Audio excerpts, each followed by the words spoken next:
One of the biggest cries of lamentation around the launch of Halo Infinite was the fact that it didn't launch with a co-op mode. I had so much fun growing up with my cousins, with my brother, with my next door neighbor, playing the various versions of Halo over the years in co-op mode. And I was kind of torn because it was like, I want to love Halo, and it's a great series, but as good as Halo Infinite was for me, the story campaign, not the multiplayer component. That's a different thing. But the campaign itself, the co-op mode has been what has defined Halo for me and for my family for many, many years since the first generation of this game came out. So this update that came out, I think this is yesterday. Yeah. With the winter update, this in their biggest update yet, they have finally added campaign co-op and the Forge. Now, I have not actually read this article yet over on PC Gamer, so I'm going to be diving through it today and finding out exactly what this update means. Ironically, despite the fact that I didn't know this update was coming, I had a hankering to replay the campaign like about a week ago. So I think it's maybe 4 or 5 days ago. I went ahead and re-downloaded Infinite onto the Xbox and was planning on doing a new playthrough. So now I've got to patch it up again, obviously, so that I can get ready for the co-op mode. So let's dive into this article. Before we do, though, I'm Tim Anderson, aka Renfell, sometimes known as the Bearded Dwarven Princess. If you like what you see here today, hopefully you'll like, subscribe, hit that bell icon to continue to get more from me here on my YouTube channel, where I cover lots of different things. It's not just video games. We also do reviews of shows like Rings of Power, House of the Dragon, Star Wars Andor, the upcoming Willow show. We read through books, we play video games, there's pop culture, there's all sorts of stuff, and I do game dev. That world map behind me. We'll talk about it at the end. In any case, let's just go into this article a little bit more. It says that Halo Infinite's winter update, described by 343 Industries as the largest feature update to Halo Infinite yet, is now officially live. It says it brings a number of new features, including campaign network co-op play, a new battle pass, and this is the big one, beta access to Forge, which is Halo's long-awaited powerful creation tool. It says Forge lets players create new multiplayer maps. What? And game modes that can be shared with other players via the community tab in the main menu. Within Forge, players can place modified in-game objects. So I never was Forge a thing in the previous iterations because I've never gotten into that component of um, Halo before, if that's even been a thing. I've only ever worried about the campaign, the co-op, and very occasionally dabbing into the multiplayer. Like really, really rarely, like maybe 10 times in the history of this franchise. It said it doesn't support developer-made maps, but is limited to canvas maps, which are templates at the moment. 6 canvas. Okay, that's cool, but that's really not what's going on with me. It says Halo Infinite Forge has thousands of new objects, along with a new visual scripting engine, object scaling, lighting, audio tools, bot support, budget increases, file chain capabilities, and much more to help you create and share your maps, nodes, modes, and prefabs.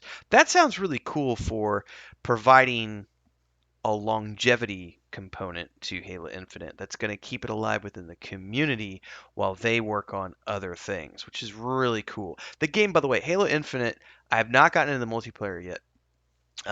But now that campaign co-op is here, I need to get my brother. By the way, it says network campaign co-op. I'm thinking that means that I can play with people not just in my home but abroad. Because if this is the case, my brother needs to hurry his ass up and get his Xbox before Christmas. Because if that's the case, I want to live stream a playthrough of Halo Infinite with my brother because it's a good game. So it says Campaign Network Co-op is another major addition, including the update enabling up to 4 players to join up in the campaign. Cross-play support across Xbox consoles and PC. Oh, that's awesome! And progress and unlocks earned during co-op players shared across all players. Missions are also replayable once completed for players who want to pick up collectibles they missed the first time through. Oh man, and 24 new achievements have been added. Oh, and 2 new multiplayer maps. Mm. Argyle, a tight indoor map set within the narrow quarters of a UNC vessel. That sounds cool. And Detachment, a once abandoned UNSC facility set atop a rocky outcropping. And a new mode called Covert One Flag, a variant on the One Flag CTF mode that gives attackers active camo while defenders equip threat sensors. The introduction of Match XP, also in beta, will continue to evolve the progression, while the Winter Update Battle Pass offers 30 tiers of new rewards and does not expire. 2 free new events taking place in the coming months with another 10 reward tiers, and a December winter contingency returns with various holiday themed cosmetics up for grabs. So I may be getting into Halo Infinite's multiplayer a little bit. This is the big thing for me though, right here. The campaign network co-op was for me the thing that sets this game apart. The fact that you can do crossplay between Xbox and PC on top of everything else, this is huge. Um, I've talked to Liam about this before. Like we both lamented the the rem- not the removal, but the decision to launch the game without co-op. Obviously, they were facing some challenges. They wanted to just get the game out the door and start to recoup some money. I get that, but man, I feel like not launching with co-op right out the gate was something that it didn't harm the game per se, but I think it definitely I don't even want to say it left a sour taste in my mouth. It was just sort of disappointing. It was kind of like, oh man, you guys, it could have been so much more, and it wasn't. Now, do I actually have people I would be playing the multiplayer campaign with when it launched? No. My brother doesn't have an Xbox. I probably would have played with Liam if he was around, because I know him and his brother are huge um, into Halo. But it also wasn't that thing where I was like chomping at the bit to play it with my friends. It was mostly just a thing where I love the Halo campaigns always, and to be able to get it and go, I was happy to see that from the get go.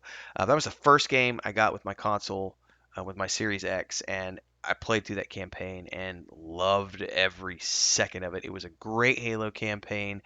I honestly, like I said, the other day had a hankering for it, so I re-downloaded it, and now I need to patch up apparently and find someone to play with. So, for those of you out there in the gaming space, if you think you might want to do a Halo Infinite co-op campaign, let me know. Discord is available. We may be jumping into this over the holidays. I need to get with my brother now and see when he thinks he's getting a console, because originally he was going to get it, and we've been talking about playing Sea of Thieves together. But if this is since this is out now, it means we have another thing to play together. I'm stoked. So love to hear your thoughts. By the way, for those of you who have played multiplayer, can you drop your comments below, because I don't know enough about multiplayer. Um, is it? I mean, I kind of avoid Warzone and Battle Royale games as a general rule, but I have played multiplayer in the past. But I'm just kind of curious, what's it like? Because I haven't actually done it. I mean, is there enough variation in the maps, or is it just a couple of maps? Let me know in the comments below. Give me some information. Help educate me on multiplayer, because I really would like to know if it's something that I think I might want to be dipping my toes into over the holiday season, because I got the time. It's just a matter of never having done it before, and. But I've been talking about this openly during my live streams, and I'm wanting to embrace more things than just MMORPGs and RPGs. Like I like shooters, I love Halo, and I would love to be able to start incorporating more of this into my channel. I just need to know how I'm going to do that, and dip my toes into it. What's the best way to do so? Give me your thoughts, comments below. Like, subscribe, hit the bell icon. If you've gotten to the end and you want to know more and you want to help support the channel, which hopefully you do, the easiest way is just drop a super thanks on this video for a one-off. You can also do memberships. There's 3 different tiers down there in the memberships for the Adventurers Guild. We do lots of fun stuff. Right now we're doing like a Battlestar Galactica rewatch for our members, other things.